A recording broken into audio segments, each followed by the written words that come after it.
The Prime Minister has set out some pretty bold ambitions about becoming the fastest growing economy in the G7. Do you think that's achievable?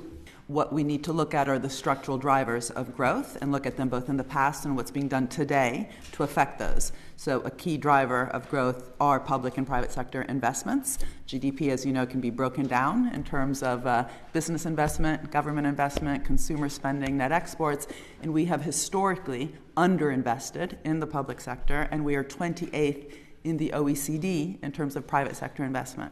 So if this industrial strategy, which we'll get to in a minute, can actually catalyze public sector investment, which crowds in private sector investment, then absolutely we can increase the growth rate. Given that analysis, do you think it is possible to get to 2.5% growth out of the UK economy in 3 years' time? If we became the coolest place to be in the world to be investing in AI, in life sciences, in actually bringing together all sorts of new services in the digital economy and the financial services to catalyze great achievements around, for example, our health objectives, reducing the digital divide, having net zero across all the different cities in the UK and all the private and public sector investments that require that, then yes. Okay, perfect. Diana Quill, what's your view on? So short-term forecasting in such an uncertain world, very difficult, so I don't know about 2 years' time, but there's certainly the scope to increase the economy's potential growth rate over the long term. You've seen that recently the Bank of England reduced its forecast for potential growth. That, to me, is the real target, getting that potential growth rate up, because that is what drives living standards and the quality of life for people in this country over not just the next 2 years, but the next 5 and 10 years. Given what you know about economic growth and development around the world, do you think it is possible to make the order of magnitude of change that's perhaps needed in the UK over the course of this Parliament? Well, the opportunity for the UK and everybody is that there are extraordinary technological developments going on. And through history, it's been technology that does drive long-term productivity growth, GDP growth, but also improvements in the quality of life. And so what we're talking about today is really how do you crystallise the opportunities that those technologies afford, as well as the whole range of other policy instruments available to increase that long-term potential growth rate. Stretching but possible is what I'm hearing. Yes. Yeah, perfect. Charlie Mayfield, what's your view? Well, I'm the only non-economist on this panel, so I defer to my colleagues to my left. But I would, first of all, I'd agree that investment and tech adoption are two absolutely critical drivers of growth. And if you can get those both working, then we have a chance of growing the economy significantly faster.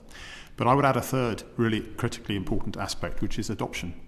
And one of the things is there's fantastic technologies out there. There's lots of people talking about how powerful things like AI are. And there are a lot of businesses who are quite confused or unsure about just how they're going to transform their businesses. So alongside the drivers, the classical drivers of growth, investment and tech adoption, you have to think also about adoption and the behavioural aspects of any kind of growth strategy. And this applies particularly to smaller businesses. And it's always worth remembering that small and mid-sized businesses employ about 2/3 of the people who work in this country. And so most of the conversation around growth and around industrial strategy tends to overlook those key parts of the economy. And so we have to address them. And we won't achieve the growth that we would like to see if we don't include them. Would you bet on us becoming the fastest growing economy in the G7 by the end of the Parliament? Well, I think, I think if you think about some of the assets that the UK has, compared to other faster growing countries like the US, China, etc. I think it actually, if we think on the topic of technology, for example, it is extremely well placed. It's the third largest country in terms of growth potential, in terms of skills, in terms of universities, in terms of investment. And so really it's about how do you take the very best of what the UK has got to offer and think about how to fuel that. Over our forecast period, we're expecting growth to hit around 1.6% this year, but 1.5% next year.